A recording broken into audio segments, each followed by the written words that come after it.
Huff. Huff. Huff. In the courtyard of the 6th Division, a shirtless young man trained relentlessly, sweat dripping from his body as he gasped for breath. His name was Akira Kurokage, and nearly 100 years had passed since he arrived in Soul Society. The workout's done for today. But my physical improvement is still minimal, he muttered, sitting down to rest. He glanced up at the sky, shaking his head in frustration. In the dangerous world of Soul Society, his current strength amounted to nothing, just another expendable soldier. Despite graduating from the Shino Academy and securing a place in the 6th Division, he remained at the bottom ranks, struggling to keep up. Akira, you're done training already? Want to grab a drink later? A familiar voice called out. Akira turned to see Rukia Kuchiki approaching. Rukia? Don't you usually work in the 13th Division? What brings you here today? He asked. I have a mission in the world of the living tomorrow, Rukia replied. I wanted to see you before I left. The world of the living. Akira hesitated for a moment before saying seriously, Rukia, be careful out there. Don't let your guard down. He knew this mission would change everything. It was the one where Rukia would meet Kurosaki Ichigo and transfer her Shinigami powers to him. If he wanted to maintain an advantage with his foreknowledge, he should let events unfold naturally. But knowing his friend was about to suffer, he couldn't ignore it in good conscience. Rukia, however, merely waved off his concern. It's just a routine mission. You're worrying too much. She then narrowed her eyes slightly. I'm more concerned about you. Isn't the 6th Division Seat Officer exam tomorrow? If you place at the bottom again. She didn't finish the sentence, but the implication was clear. Each division held seat ranking tests annually, determining the hierarchy among members. Those without seated positions were ranked based on their performance. If someone consistently placed at the bottom, they risked being expelled from the Godai 13. This time, I doubt I'll do well, Akira admitted with a wry smile. I still can't use Shikai. That's alright, Rukia reassured him. At least your Zanjutsu, Hakuda, and Kido are decent. If it comes down to it, I can ask my brother too. Thanks, but no, Akira interrupted firmly. He had his pride, he wouldn't rely on favoritism to secure his place in the Godai. At that moment, a mocking voice interrupted them from the courtyard's entrance. Lady Rukia, someone of your noble status shouldn't associate with commoners from Rukongai. It tarnishes the Kuchiki family's name. 2 Shinigami and 6th Division uniforms approached. Their insignia marked them as members of the Kuchiki family, Kuchiki Takudo and Kuchiki Saburo. Rukia frowned. Takudo, Saburo, mind your own business. We're just looking out for the family's reputation, Takudo sneered. I doubt the head of the clan would approve of you mingling with trash. Rukia's eyes turned icy. If my brother has a problem, he'll tell me himself. I don't need your input. Akira chuckled, unfazed. Let them talk, Rukia. Not everyone has the luxury of cruising into the Godai 13 on their family name. Some of us actually have to earn our place. You arrogant commoner. Takudo and Saburo seethed, but with Rukia present, they didn't dare take action. If you have a problem with me, Akira said calmly, let's settle it in tomorrow's seat exam. Hearing this, the 2 noble-born Shinigami exchanged glances, snorted coldly, and walked away. Today is your last day of peace. Tomorrow, I'll teach you a lesson. One of them called out before disappearing into the night. Once they were gone, Rukia Kuchiki let out a sigh and turned to Akira with an apologetic expression. I'm sorry. Many members of the Kuchiki clan rely too much on their noble status and act arrogantly. Akira waved it off with a slight smile. It's fine. The 6th Division is known for its noble roots. There are plenty of people like them, I've gotten used to it. The two continued chatting until midnight before Akira finally escorted Rukia out of the courtyard. Just as he was about to return to his dormitory, a glowing system prompt suddenly flashed before his eyes. Congratulations, host. You have survived 100 years in the Soul Society. The survival system is now officially activated. Survival system? Akira froze, his heart pounding. As realization dawned, he could hardly suppress his excitement, his hands trembling slightly. Taking a deep breath to steady himself, he focused on the translucent character panel that had appeared before him. Host, Akira. Zanpakudo, sealed state. Skills, basic kendo, basic hakuda, basic shunpo, basic kido. Frowning slightly, he asked, System, what do you mean by surviving for 100 years? The system responded, Host, This system activates only after you have survived for 100 years without perishing. Upon activation, the survival reward feature is unlocked. Akira raised an eyebrow. Survival reward feature? Yes.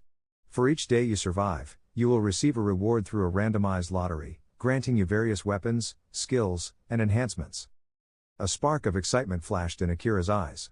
Then what about the reward for surviving a full 100 years? The reward for surviving 100 years has been condensed into a single, high-tier lottery draw. Would you like to claim it now? Wait. Only one draw? Akira muttered in disappointment. 100 years and I only get one spin? That doesn't sound much better than the daily lottery. Host, the survival rewards are based on the difficulty of your survival. The greater the challenge, the higher the chance of obtaining advanced rewards. Additionally, the 100-year lottery is a guaranteed high-tier reward. Hearing this, Akira finally understood the system's mechanics. I see. That makes sense. Alright, let's do this. Start the 100-year lottery. As his words fell, the system panel transformed into a spinning wheel with blurred, indistinct options. It rotated rapidly before slowing down and coming to a stop. Akira's eyes widened in shock as a new notification appeared before him. Congratulations, host. You have obtained the noble phantasm, Excalibur, the sword of promised victory. In that instant, a radiant golden sword materialized before him, its divine light illuminating the night. I didn't expect to be able to draw weapons from other worlds. Akira's excitement surged as he eagerly reached for the sword of promised victory. The moment his fingers wrapped around the hilt, a flood of information entered his mind. Sword of promised victory, the host can freely wield this noble phantasm. The required magical energy has been converted to spiritual power. This weapon comes with inherent abilities such as Wind King Barrier and True Name Liberation. When not in use, it can be stored within the system space. As expected. A true high-level reward. Akira's heart pounded. Even though his own Zanpakuto had yet to achieve Shikai, he now possessed a weapon on par with the strongest blades in Soul Society. Forget Shikai, even among Bankai, the power of the Sword of Promised Victory was overwhelming. If I keep getting high-level rewards like this, then Aizen and Yuak won't be threats at all. With that thought in mind, Akira refocused on studying the survival system. After carefully reviewing all available details, he finally grasped how survival difficulty was determined. Survival difficulty factored in multiple aspects: the danger of one's surroundings, hostility from others, and whether any powerful entities were targeting him. All these elements combined to determine his survival risk, directly affecting his odds in the system's lottery. In other words, the more dangerous my situation, the better my rewards. Akira mused, but he knew he couldn't rush blindly.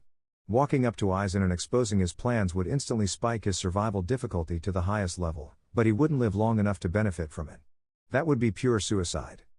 For now, I should start with the seat ranking test. The night passed in a flash. By morning, the Shinigami of the 6th Division had assembled at their designated training grounds, each with different expressions. Some worried about losing their current ranks, while others brimmed with confidence, eager to climb higher. Meanwhile, a few glanced repeatedly at Akira, whispering among themselves. Of course, he noticed. It was obvious, after yesterday's events, a certain group of noble-born Shinigami had been spreading rumors. To them, being humiliated by a mere commoner was unthinkable. The Kuchiki family's pride had been bruised, and they had likely spent the night stirring up anticipation for today's spectacle. Akira didn't need to overhear them to know their plan. Suddenly, a composed yet authoritative voice echoed through the training grounds. Silence. From atop the platform, Byakuya Kuchiki, the captain of the 6th Division, gazed down at them. The seat ranking test is about to begin. The vice captain will now explain the rules. As he finished, Renji Aburai stepped forward. Even though this is an annual event, I'll go over the rules again for any newcomers. The seat test is completely different from the Spiritual Arts Academy's assessments. Here, we focus on actual combat ability. It's not just about swordsmanship, hand-to-hand combat, or Kido. Renji's sharp gaze swept across the crowd. Participants will engage in one-on-one battles. Challenges can be issued freely, and rankings will change according to the results. With that, he swung his arm downward. The seat test officially begins. Nearly 300 members of the 6th Division began entering the field in an orderly manner. From the observation platform, Byakuya and Renji watched the matches unfold, evaluating the performances. Not much progress this year, Renji muttered, dissatisfied. Some of them have even regressed. Then, he sighed. Captain, I told you, we're recruiting too many nobles. They don't know how to fight properly. The moment the words left his mouth, Renji hesitated, realizing he had spoken in front of Byakuya Kuchiki, one of the 4 great noble family's heirs. However, Byakuya remained indifferent. I also recruited Shinigami from common backgrounds, yet none of them stand out either. Yeah. You've got a point. Renji shook his head. Just then, a loud voice interrupted their conversation. I challenge Akira. All eyes turned toward the challenger, Kochiki Takuto. Renji smirked. Well, that's convenient. We were just talking about nobles and commoners, and now we've got a battle between them. He then nudged Byakuya slightly. Captain, who do you think will win? Byakuya barely spared Akira a glance. There's no need to ask pointless questions. The outcome is obvious. Renji exhaled. True. No matter how incompetent noble-borns can be, they still inherit high spiritual power. That alone puts them above most commoners. Byakuya didn't even bother watching. He closed his eyes, uninterested in what he believed was a foregone conclusion. On the training grounds, Akira felt the shift in attention. Everyone had heard Takuto's boastful claims from the previous day. Now, they were eager to see how badly Akira would lose. But he remained calm as he faced his opponent. Just a word of advice, Akira said evenly. Challenging me is a mistake you'll regret for the rest of your life. Takuto scoffed. Ha! Are you scared now? He grinned, full of arrogance. It's too late. For a commoner like you, our noble houses owe no mercy. It's really noisy. Akira shook his head, deciding to end the fight early. He reached out into the empty air. The spectators were stunned. What was Akira doing? Why was he grasping at nothing? Die. On the opposite side, Kochiki Takuto had already drawn his Zanpakuto and charged forward with fierce intent. Roar, wind. With Akira's soft command, a powerful gust erupted across the training ground, sweeping through everything in its path. Wah! What's happening? Why is the wind so strong all of a sudden? Could this be Akira's Shikai? The sudden surge of power caused Byakuya Kuchiki, who had been resting with his eyes closed, to open them. Beside him, Abarai Renji, equally stunned, turned his gaze toward the battlefield. Before their eyes, a golden holy sword slowly materialized in Akira's hands. That's a Zanpakuto? Renji's eyes widened. He had never seen a Zanpakuto like this before. Even more astonishing, the golden blade was so radiant that it seemed to surpass the beauty of Sode no Shirayuki, renowned as the most elegant Zanpakuto in the Soul Society. This ends now. Gripping the sword of oath victory with both hands, Akira's voice was cold and resolute. At that moment, countless golden light particles gathered around him, converging upon the dazzling blade. Creator's thoughts. Shirokendama, Shirokendama. Your gift is the motivation for my creation. Give me more motivation. This is? What an overwhelming spiritual pressure.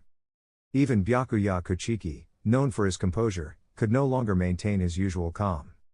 This Reiatsu was not simply immense in scale, but the golden light converging around that holy sword carried an ominous, inescapable sense of danger. Yes, it was terrifying. For a captain like him to feel threatened to this extent. No, this battle must be stopped. Renji felt it too, deeply. But it was already too late. Akira had reached his peak. Excalibur. 13. With a single swing of his blade, Akira unleashed a torrential wave of golden light, engulfing everything in its path. Boom. The sheer intensity of the radiance made it impossible for anyone to keep their eyes open. Even the residual energy left in its wake sent out shockwaves that reverberated across the battlefield, shaking the entire Sarete. The deafening sound of destruction echoed endlessly. Even Shinigami stationed in the far reaches of the Court of Pure Souls looked up, witnessing a massive golden pillar of light tearing through the sky. As the energy subsided, everyone turned their gaze toward the arena, only to fall into a stunned silence. The entire training ground had been reduced to a massive crater. As for Kuchiki Takuto, his opponent, not even a shadow of him remained. Is this truly the power of a mere Shikai? The spectators stared in utter disbelief, their mouths agape. It seems that I've won, Akira declared, holding the sword of promised victory aloft. He then pointed it toward the assembled Shinigami. Who else dares to challenge me by name? A heavy silence fell over the crowd. What a joke. The sheer force of that Shikai alone, who could possibly stand against it? Nobody wanted to die. Byakuya and Renji both left the stage, their expressions dark. They seemed at a loss for words. After a long moment, Renji finally exploded, his voice filled with anger. You! How dare you? Kill him? Too. Akira responded coldly, it's not uncommon for casualties to occur during the seat officer selection exams, is it? Kuchiki Takuto himself once claimed he had accidentally killed multiple lower-ranked Shinigami in the past. And now? He's dead. Renji was left speechless. But Akira had not executed him on impulse. He knew this act would make him a target of the four noble houses. He understood that this decision would increase the difficulty of his survival. But in exchange, the rewards would be far greater. Captain, I believe my seat has been decided? Akira sheathed his blade, his tone indifferent. Byakuya furrowed his brows, an uncommon reaction from him, before finally speaking. It's clear that your strength far surpasses that of an ordinary officer. Your Zanpakuto is exceptionally powerful. That last technique. I doubt even most Shinigami could achieve such devastation with Shikai alone. He paused briefly before delivering his verdict. You will be assigned the rank of 3rd seat of the 6th Division. Retrieve your official certificate once the examination concludes. With that, Byakuya cast him a cold glance before turning and leaving without another word. Akira knew, despite Byakuya's outward adherence to fairness, he had undoubtedly earned the captain's hostility. And that was exactly what he wanted. As for the rest of the division, none of them dared to voice their objections. After all, how many Shinigami, even those capable of Bankai, could obliterate an entire training ground with a single strike? Perhaps some captains could manage such a feat. But to do so in one blow? That was another matter entirely.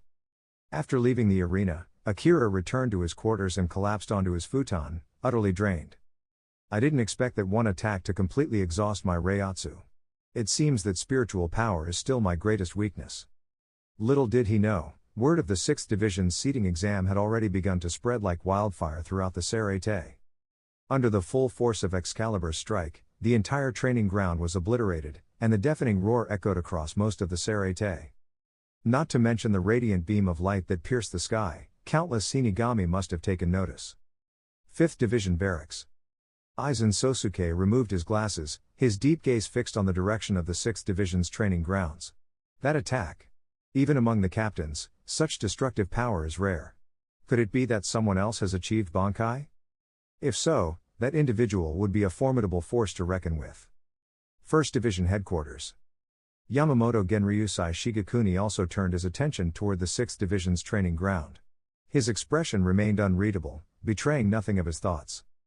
Captain, do you recognize a Zanpakuto capable of such an overwhelming display of power?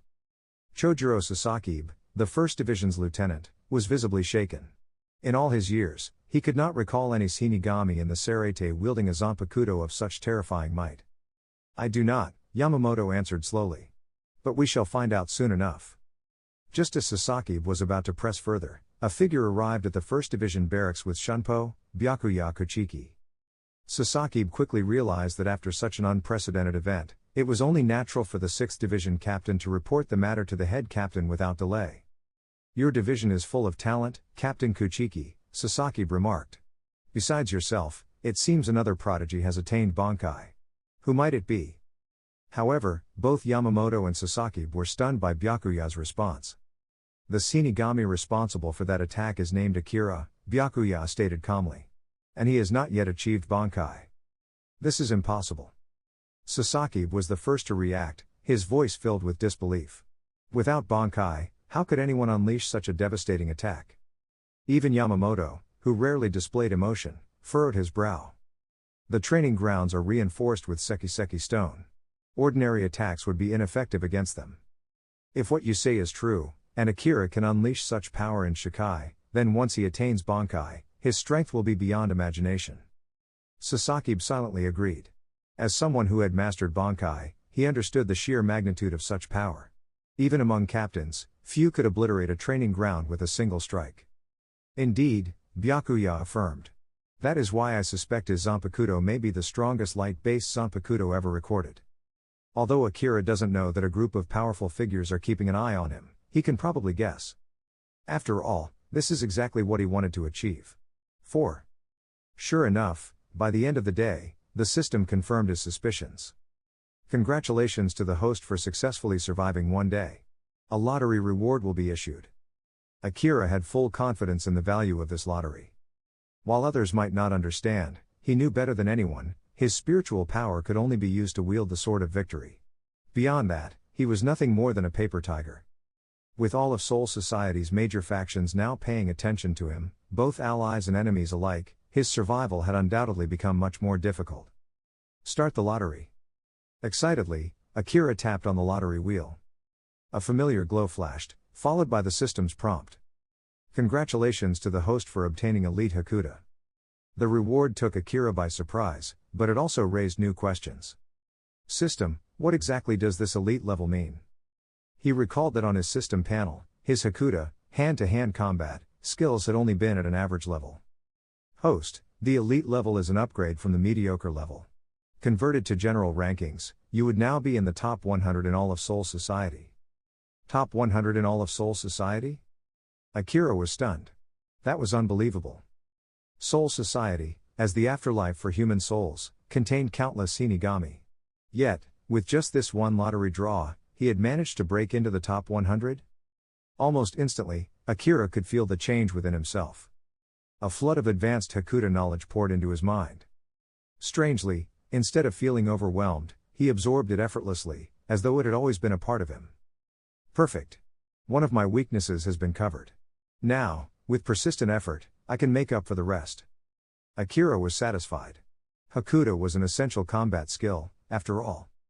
The fundamental combat system of a Shinigami was divided into 4 disciplines: Zanjutsu, swordsmanship; Hakuta, hand-to-hand combat; Ho-Ho, mobility techniques like Shunpo; and Kido, spirit-based magic. While Zanjutsu covered swordsmanship, Hakuta was the art of fighting without weapons. The remaining 2, Ho-Ho and Kido, were just as important, and Akira was confident he could improve those soon enough. I'm really looking forward to tomorrow's draw. But it seemed that his luck had run out on the second day. Congratulations to the host for obtaining Golden Smile. Wait, cooking? Akira blinked, staring at the slightly eerie-looking steamed bun in front of him. It resembled the one Master Shie had made using a steel rod. After a moment of hesitation, he picked it up and took a bite. It doesn't glow, but it's actually delicious. His eyes widened in surprise. To be honest, Soul Society's cuisine was mostly traditional Japanese fare, and after 100 years, Akira had grown tired of it. 14. Well, I guess even if I don't get combat skills or equipment, getting good food isn't bad either. Let's see what happens on the third day. So far, no one had approached Akira directly. This meant he could continue taking things easy, drawing his rewards every day without much effort. But on the third day, before he could even spin the lottery wheel, a visitor arrived. Akira-sama, pardon my intrusion. I am Jin Miyu, 9th seat of the 6th division. A young woman with tea-colored hair and glasses stood before him. Akira vaguely remembered her. She was the daughter of a former vice-captain of the 6th division. Is something the matter? He asked. Jin Miyu adjusted her glasses nervously. Yes. I've come to inform you that you're required to attend the celebration banquet following the seating test. Please make sure to be there. I thought they wouldn't hold it this time. I guess they just postponed it by a day. Akira stroked his chin thoughtfully. Normally, these celebration banquets were held the day after the seating test. Their purpose was to congratulate those who had earned promotions and also served as a networking event within the squad, an opportunity for people to get close to their superiors. Even in the past, when a commoner Shinigami was beaten to death by a noble one, they still held these banquets. This time, it had been a noble Shinigami who had died, so Akira assumed the event would be cancelled. I understand. Thank you. With that, he nodded to Jin Miyu, dismissing her. That night, in one of the grand banquet halls of Serete, the 6th division hosted the celebration. As one of the prestigious noble squads, the 6th division spared no expense. The venue was spacious enough to accommodate numerous squad members for the feast. There was no shortage of fine food and good wine at the banquet, making it a rare indulgence for Akira. However, for the majority of the gathering, his side of the hall remained conspicuously empty. Most members of the 6th division kept their distance from him, though Akira paid it no mind, focusing solely on enjoying the meal before him. He had expected this reaction. After all, he He was a former member of the Kuchiki family, the one who had slain a member of one of the 4 great noble houses. Such an act had brought no small amount of trouble upon him. Even with his recent promotion to 3rd seat, his rank held little weight in the face of noble politics. The uncertain nature of his standing made his fellow division members wary of associating with him, unwilling to risk the consequences. Amidst the lively drinking, the conversation took an expected turn. "The vice captain, Abarai, is truly impressive. He's held his position again this year," someone exclaimed, prompting an enthusiastic round of agreement. It was no surprise. Byakuya Kuchiki's demeanor was notoriously unapproachable, let alone someone daring to challenge him. As a result, Renji Abarai remained the next best thing, a high-ranking officer with both strength and charisma. "Ha! That's nothing. You haven't even seen my full power yet," Renji laughed, his face flushed from alcohol. However, not all Shinigami possessed the same restraint while drinking. Before long, some had begun speaking without thinking. "Hey, speaking of that. Between Vice Captain Abarai and the God-tier 3rd seat, who's stronger? The 2 of you didn't face off in the ranking trials." At those words, the atmosphere in the room instantly shifted. What kind of question is that? Of course, Vice Captain Abarai is stronger. That's right. A 3rd seat can't possibly compare to a vice captain. Yet, the drunken Shinigami pressed on, mumbling, "But isn't the 3rd seat supposed to be just below the vice captain? And you all saw that move earlier, right? No ordinary Shikai should have been able to block it." Renji's expression darkened, and the shift in atmosphere was palpable. Many of the Shinigami present had come from the Rukon like Renji, and normally, he wasn't the type to pick fights while drunk. However, in recent years, his relationship with Rukia had grown increasingly distant, while Akira's bond with her had only deepened. That lingering sense of being replaced made Renji view Akira in an unfavorable light. Speaking of which, Renji narrowed his eyes and glanced toward Akira, who was still calmly eating and drinking. As the newly appointed 3rd seat, Akira has yet to offer me, his vice captain, a toast. In Japanese culture, hierarchy and honor hold significant importance. Even though the 3rd seat ranks just below the vice captain, the gap in strength remains undeniable. As the saying goes, a single step in official rank can crush a person, and Abarai Renji considers himself the immediate superior of Akira. Furthermore, Japanese culture has a strong tradition of social drinking, making it an unspoken rule for subordinates to offer a toast to their superiors at celebratory gatherings. However, as the banquet nears its end, Akira shows no intention of offering a toast.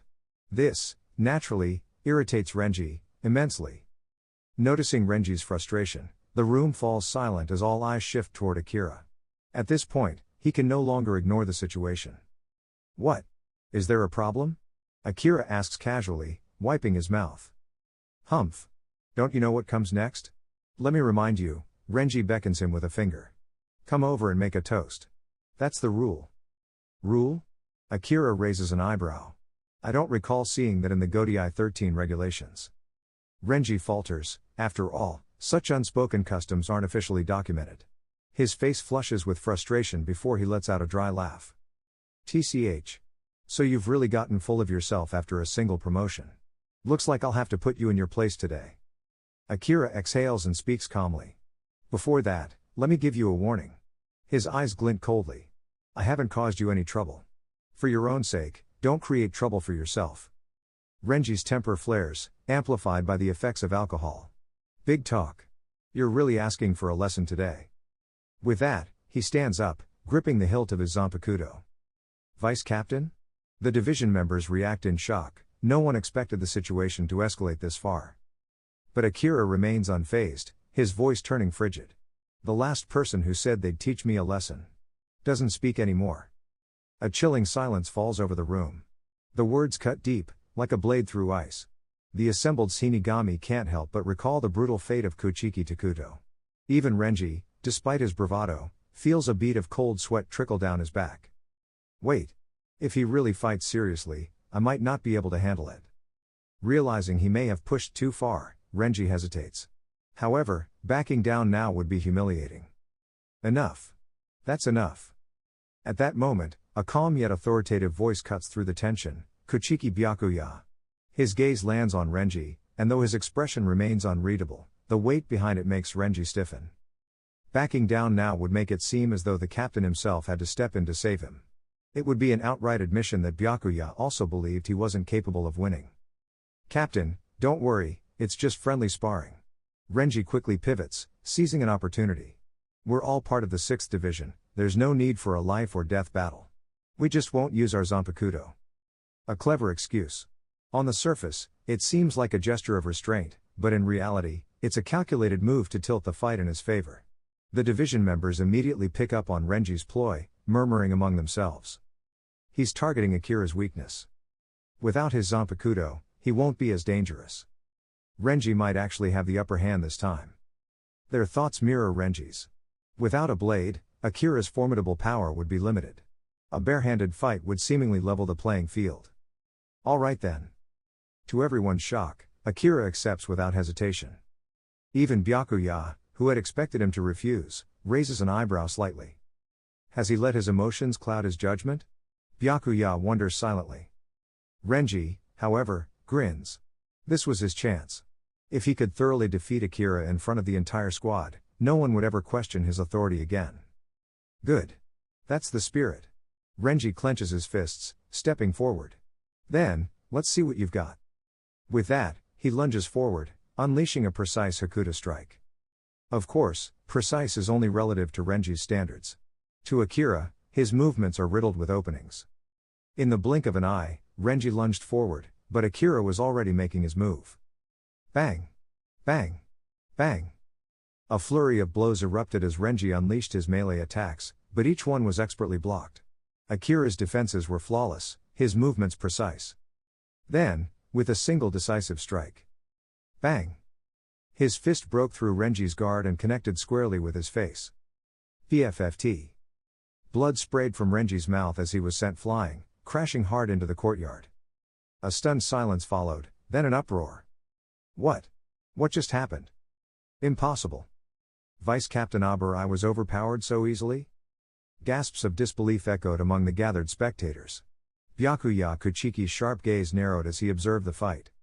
He knew Renji's strength well, his Hakuta, hand-to-hand combat, skills, while not his primary focus, were formidable for a vice captain. Yet, against Akira, Renji's attack seemed almost amateurish. Just from those few exchanges, it's clear. Akira's Hakuta is on a completely different level. Byakuya silently assessed the gap between them. Even among the Godai 13's vice captains, Akira's mastery of Hakuta stood at the peak, perhaps only a breath away from a captain's level. Damn it. This can't be happening. Staggering to his feet, Renji wiped the blood from his nose, his disbelief giving way to burning determination. He refused to accept this humiliation. Akira stepped forward casually, unfazed. Renji gritted his teeth and charged again, unleashing a relentless barrage of attacks. But it was futile. Akira stood firm like an immovable boulder. No matter how fast or ferocious Renji's strikes became, none could find their mark. Instead, each of Akira's counterattacks landed with surgical precision, every blow wearing Renji down. Bang! Bang! Bang! The brutal rhythm of fists meeting flesh continued, and when the dust settled, Renji was left battered and bruised. In stark contrast, Akira remained composed, not a single scratch marring his form. Bang! A final devastating kick struck Renji's stomach, forcing him to double over and vomit everything he had just eaten. Damn it, ah! Overcome with frustration and desperation, Renji roared and reached for his Zanpakuto. Don't disgrace yourself further. A voice cut through the chaos. Byakuya Kuchiki appeared in an instant, using Shunpo to place himself beside Renji. With a firm grip, he held Renji back. If you are forced to draw your sword in a Hakuta fight, the battle is already lost. Byakuya's cold voice left no room for argument. Aburai, you have been defeated. Creator's thoughts. Shirokendama Shirokendama. Your gift is the motivation for my creation. Give me more motivation. This sentence shattered Aburai Renji's anger and dignity. I lost? He stared blankly at his hands, still in disbelief. The 6th Division Shinigami stood in stunned silence, unable to find the right words. They had initially believed that Akira's overwhelming strength came solely from his Zanpakuto's extraordinary abilities. However, they never expected that his Hakuta, hand-to-hand combat, would be just as formidable. The celebration is over.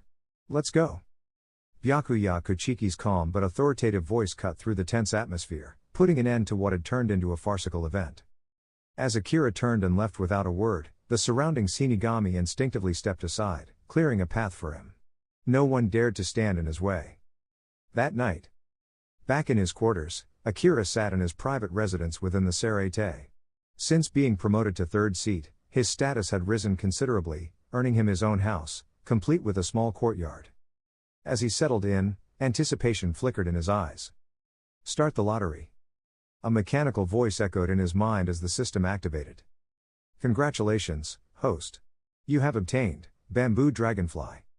A small, familiar gadget materialized before him. For a moment, Akira was dumbfounded. Is this a good reward or a bad one?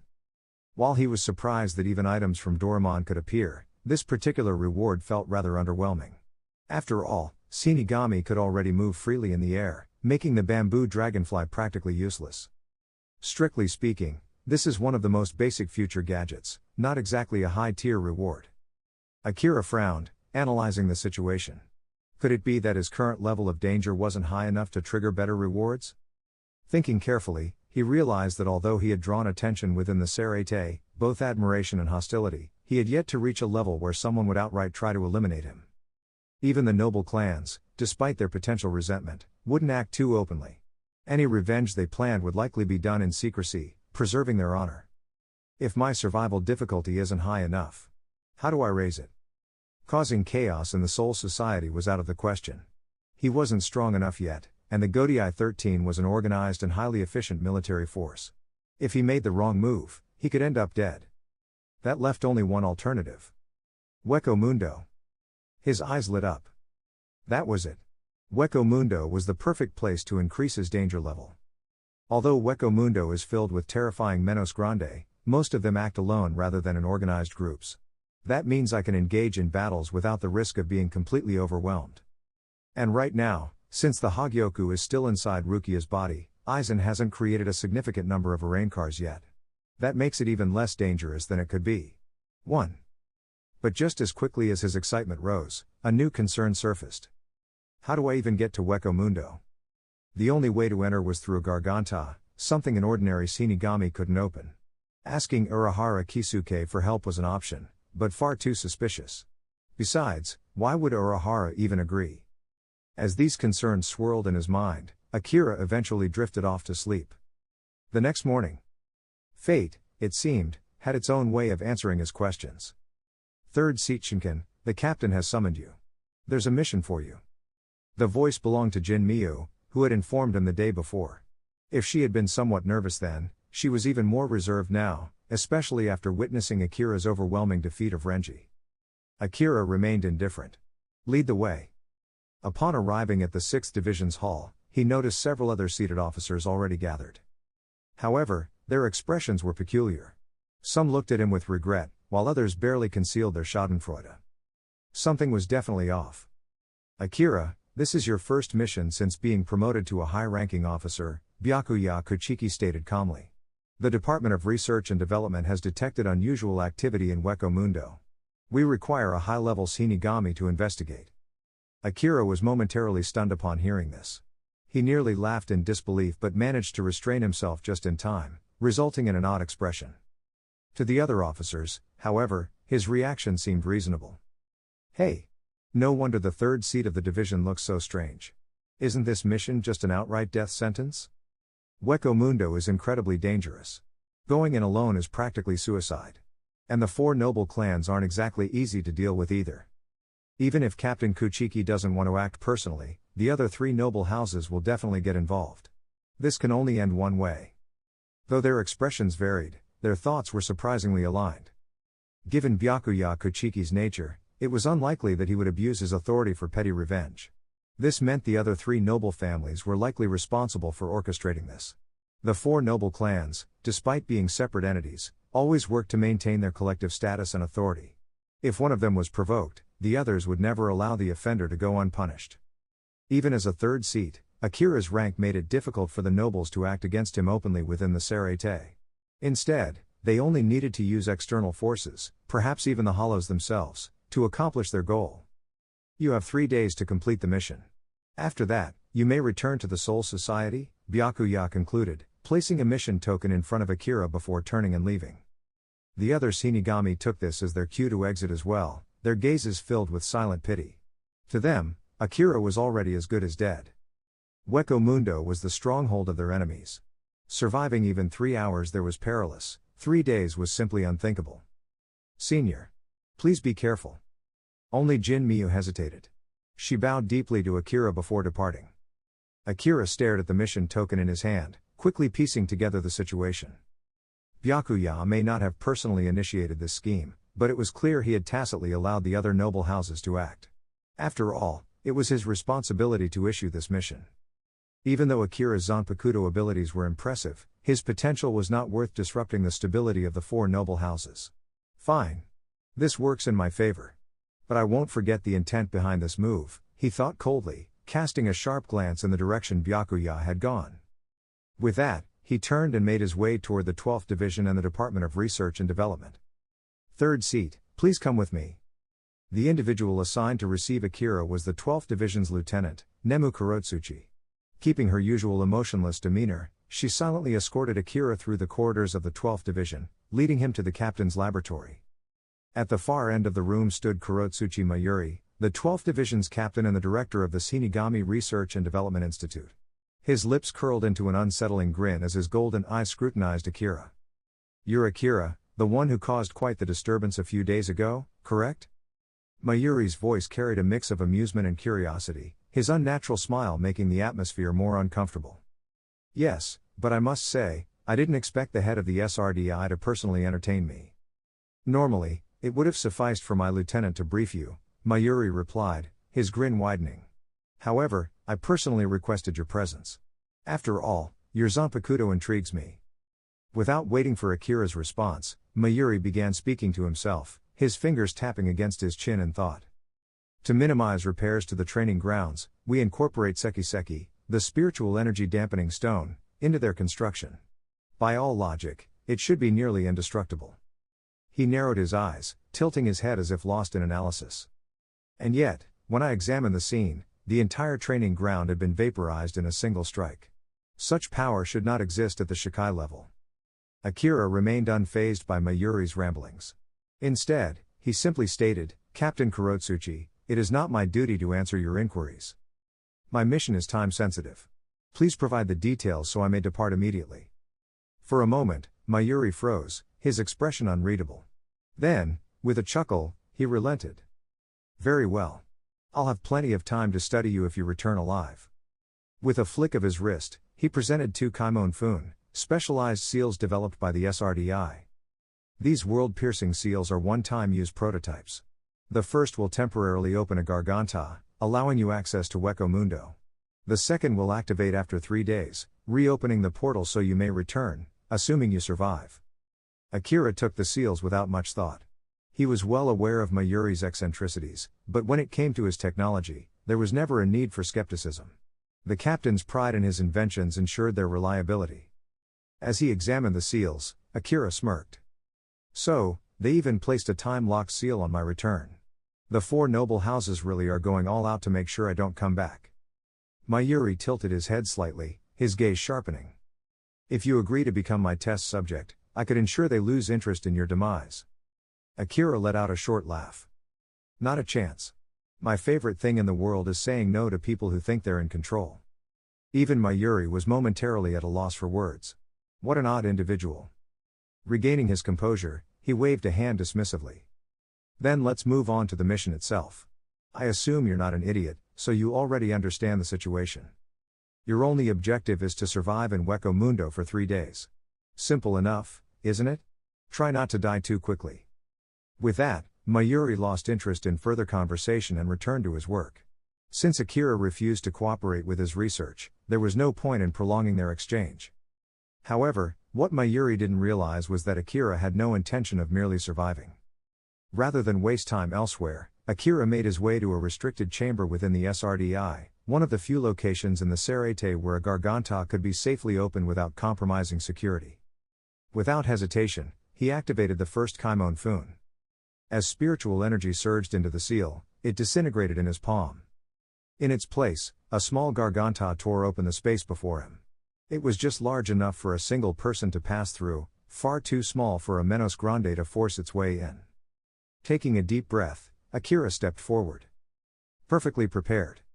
And with that, he vanished into the darkness of Hueco Mundo.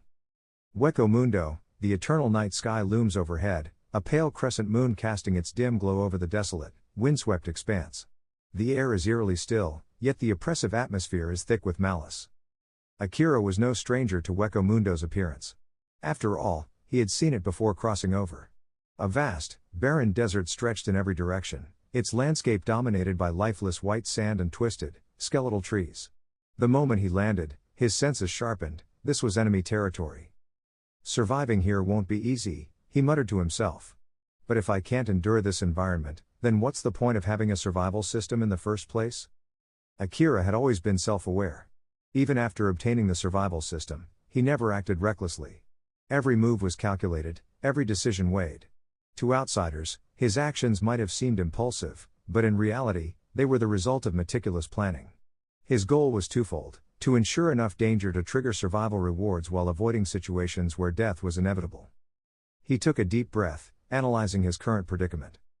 This time, I have two objectives, he thought. First, increase my chances in the lottery draw. Second, improve my combat experience. Though the system provided him with skills and weapons, he knew that raw power alone wasn't enough. Without actual battle experience, he'd be nothing more than a paper soldier, strong in theory but weak in practice. And the best way to gain experience? Fighting. A lot of it. With the true name of Excalibur, sword of promised victory, even ordinary hollows are no threat. A Jillian-class Menos Grande? I can take it down in an instant. However, his expression darkened slightly. But if I run into an Ajuchas-class Menos, 3 seconds of liberation might not be enough. Best to avoid them for now. Having assessed the risks, Akira tightened his grip on Excalibur and sprang into action. Hueco Mundo's lesser hollows were pitifully weak, crumbling before his onslaught. With masterful swordplay and exceptional close combat prowess, he carved a path through the creatures with ease. Yet, by the time the battle ended, he was left battered and bruised, his spiritual power nearly depleted. Ha! Hueco Mundo's danger level really isn't exaggerated. He exhaled sharply, leaning against a hidden dune. But at least I survived the first day. As night deepened, he activated the system. Congratulations, host. You have successfully survived one day in Hueco Mundo. A lottery reward has been granted. Akira's gaze fixed on the system prompt.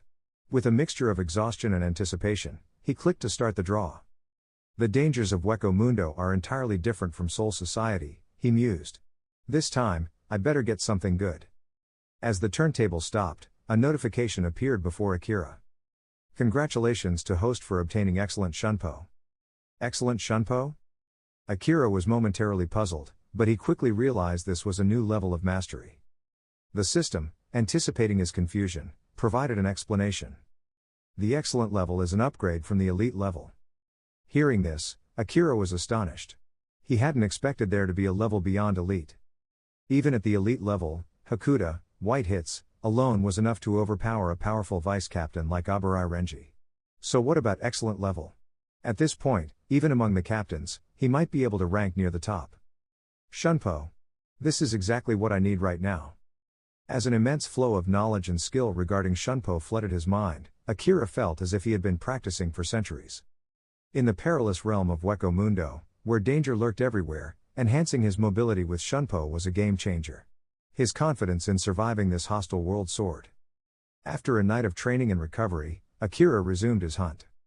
The battles in Hueco Mundo were relentless. Boom! Boom! Boom! The white desert erupted with towering sand pillars, while a lone figure darted between them at astonishing speed. Opposing him was a Jillian-class Menos Grande. Whoa! Despite possessing some intelligence, Jillians were still far from rational beings. Enraged by Akira's provocation, it lashed out blindly, unleashing devastating attacks. Yet, every strike missed. To the Jillian, it was as if Akira was teleporting. Each time its attacks neared, he vanished and reappeared effortlessly, always one step ahead. Boom! The Menos unleashed a destructive Sero, but Akira was already gone. In an instant, he was directly in front of it. Wind King Hammer. With a thrust of his holy sword, a fierce storm surged forward, completely piercing through the massive hollow. As the Menos Grande collapsed, Akira wiped the sweat from his forehead. This was the 8th Jillian he had slain. With each battle, his combat experience grew exponentially. Huff. Huff. My spiritual power is nearly depleted. I should rest before continuing. Thankfully, Excalibur, Sword of Oath Victory, didn't always require its true name released to be effective. There were plenty of other techniques he could use. And combined with Shunpo, which far outpaced the sluggish Jillians, he was fully capable of hunting them down. This disturbance in Hueco Mundo was something rare. Unbeknownst to Akira, his actions had already begun to spread through the hollow world. Meanwhile, in another part of Hueco Mundo. Grimmjow, have you heard? Seems like a Shinigami has infiltrated Hueco Mundo recently. A Shinigami? Who the hell would be stupid enough to come here alone? Unlike lower-class hollows, a Judge's level Menos Grande possessed human-like intelligence, allowing them to exchange information. At this moment, a leopard like a Judge's was conversing with his 5 companions. This was Grimmjow Jaeger Jaquez, the future Espada No. 6, accompanied by his longtime followers, D. Roy, Ilfert, Edrad, Nakim, and Shalong, all of whom would eventually become Raincars. Before meeting Aizen, the 6 of them had already formed a formidable hunting group, with Grimmjow as their leader. And now, the rumor of a lone Shinigami running rampant in Hueco Mundo had reached their ears. Although they were originally a Judge's class Menos, Grimmjow's 5 subordinates, Shalong Kufang, Edrad Leones, D. Roy Rinker, Nakim Green Dina, and Ilfert Grunts, degenerated into Jillian class Menos after being partially devoured by Grimmjow. Despite this regression, they retained a considerable degree of intelligence and individuality. No, I don't think this rumor is wrong. It is said that 8 Jillian class Menos have been killed. That must be the work of a pretty powerful Shinigami, Grimmjow said with a grin. I think so too, Shalong remarked. How about we go hunting him? If you devour a Shinigami of that level, Grimmjow, your power will surely evolve even further. Grimmjow had always sought to surpass his limits and evolve into a Vasto Lord. He certainly wouldn't pass up such an opportunity. Is that even a question? Grimmjow sneered. From the moment I heard about him, he became my prey. With that, Grimmjow and his 5 subordinates began tracking down their target. By the time they found the Shinigami, he had been hunting Menos for 2 days straight. He was resting in the aftermath of his battles, recovering his strength. Is that him? The group observed from a distance, preparing to strike when Grimmjow suddenly raised a hand. Hold on. What's wrong? Edrad asked, puzzled. Grimmjow narrowed his eyes. Something's off. His Reiatsu is too weak. What? The others focused on sensing his energy. Their expressions shifted in confusion. It's true. His Reiatsu is abnormally low.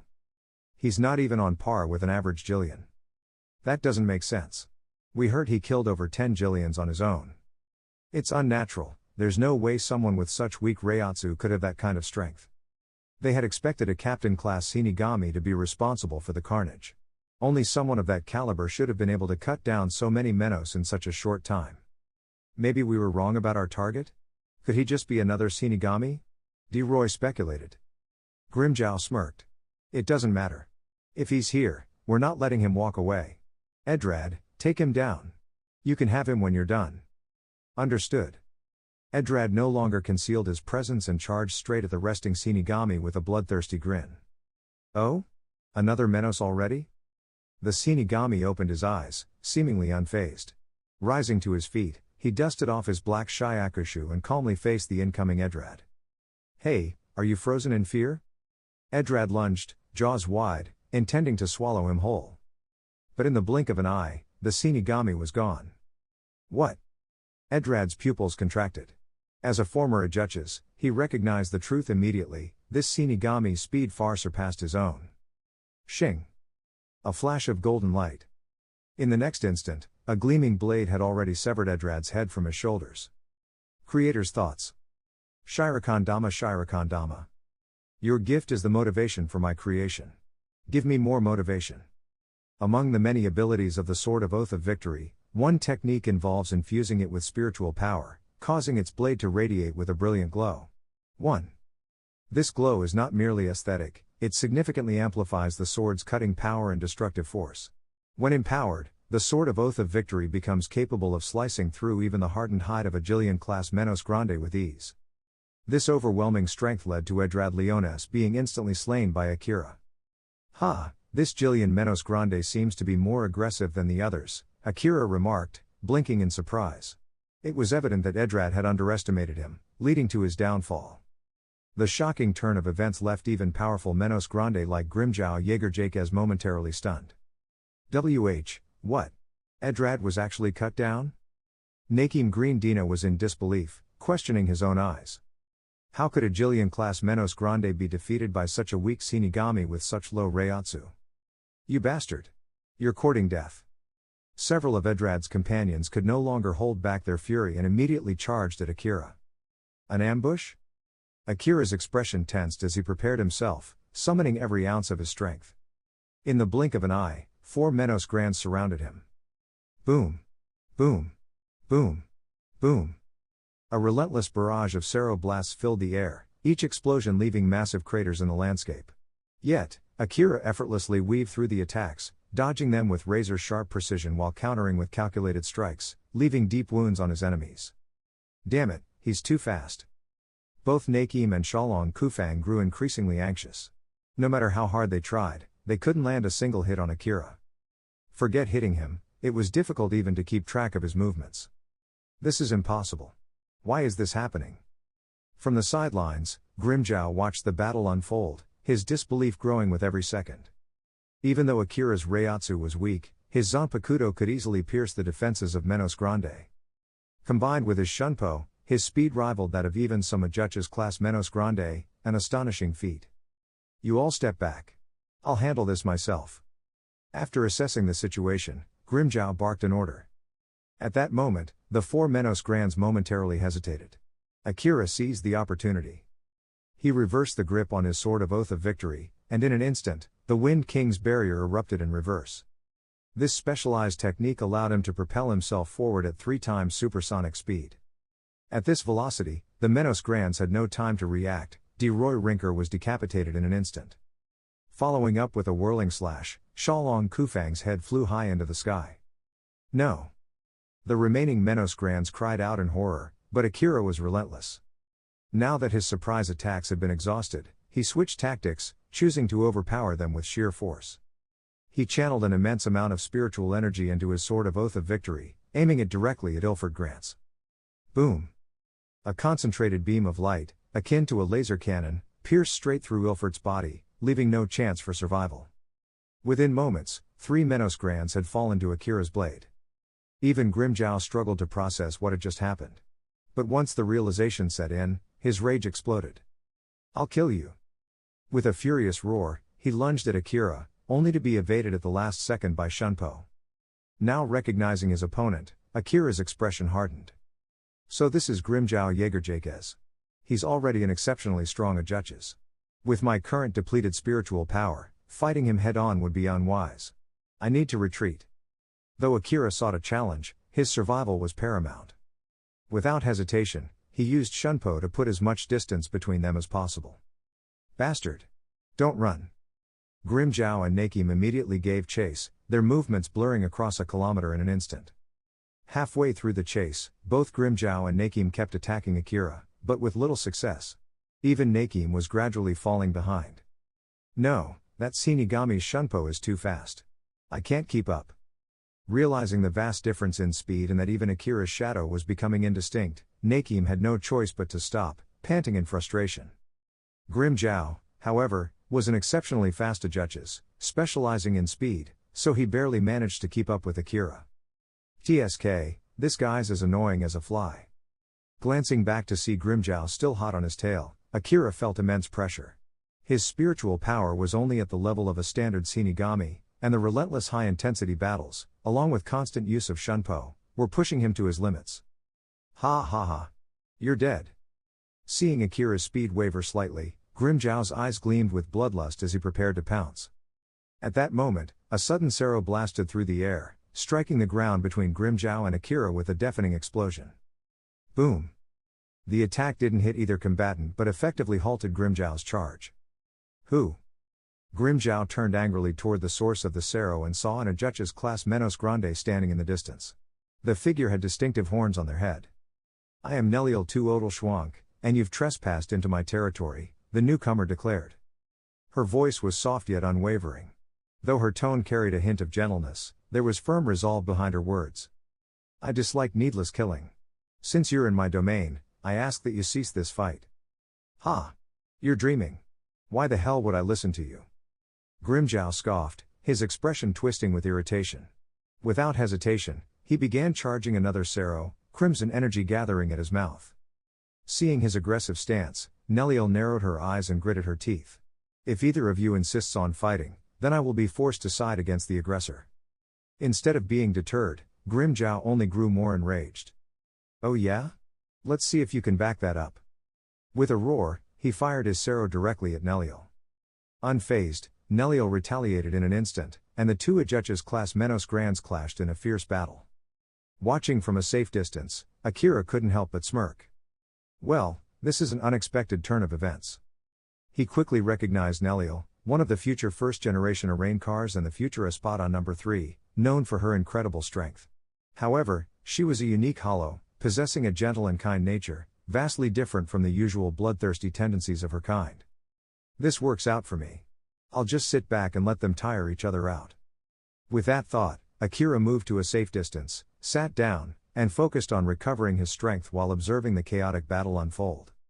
The war raged on for a long time, drawing the attention of even distant hollows.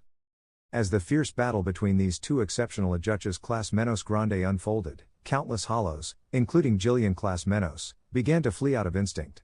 They knew that if they got caught in the crossfire, the sheer force of the battle alone would be enough to obliterate them. Boom! The battle concluded with Neliel Tu Odal Schwank's powerful Sero. Grimjow Jaeger Jakez, his body covered in wounds from the intense clash, let out a frustrated growl before turning and retreating. There was nothing else he could do. Although Neliel disliked fighting, her strength far surpassed Grimjow's.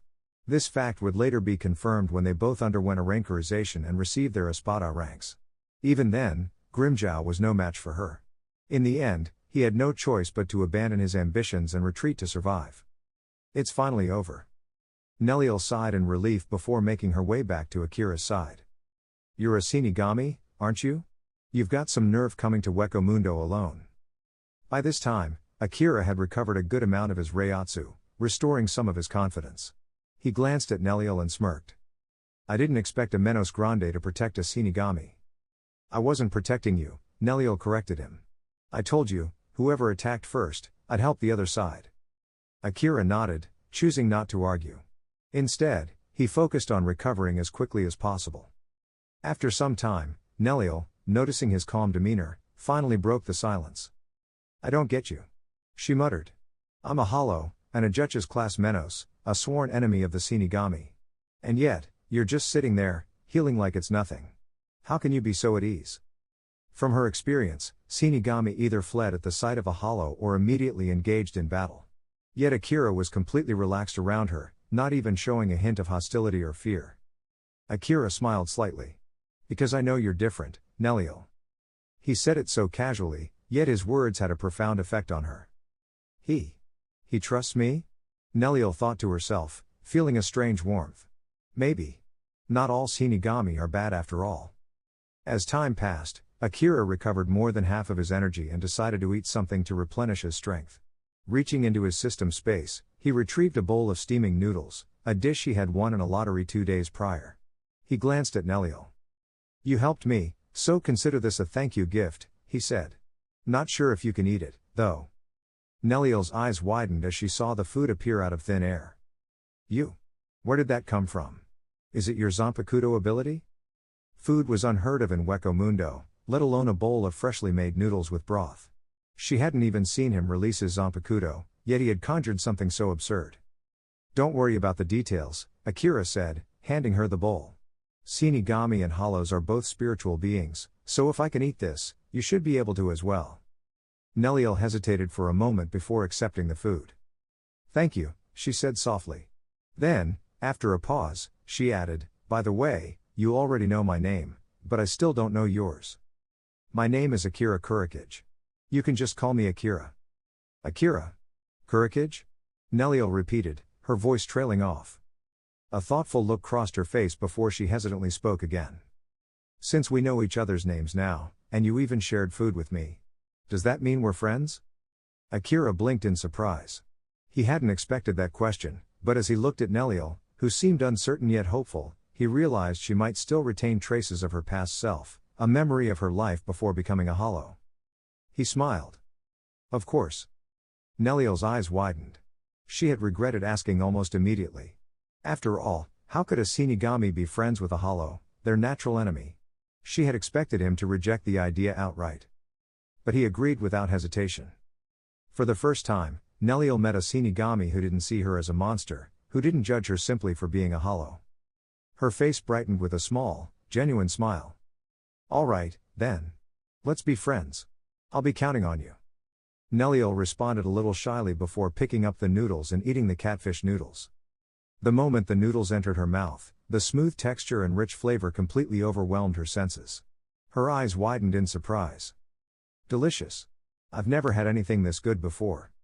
As long as you like it, Akira replied calmly. He took a few bites himself before focusing once again on recovering. He was now waiting for the end of the day to receive his survival reward. Today, I was surrounded by 6 Menos Grande.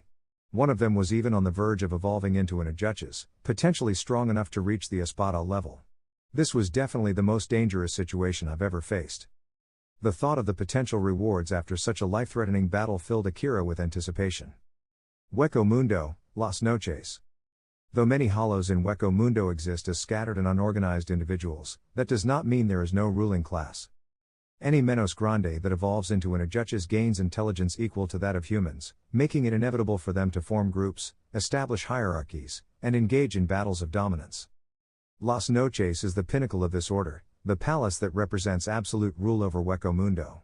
It is the domain of its king. And at the very peak of Hueco Mundo's hierarchy sat its former ruler, the most powerful of all Vasto Lord-level hollows, Baragan Luisenbairn. Sitting on his skeletal throne, Baragan slowly opened his ancient, menacing eyes. What do you wish to do? A voice rang out in response, Charlotte Shulurn, a future high-ranking Rainkar under Baragan. Your Majesty, I wish to begin the performance, Charlotte said in his usual dramatic tone. We've received intelligence that a Shinigami has infiltrated Hueco Mundo. He has been acting recklessly, slaughtering many Menos Grande over the past few days. Baragan scoffed.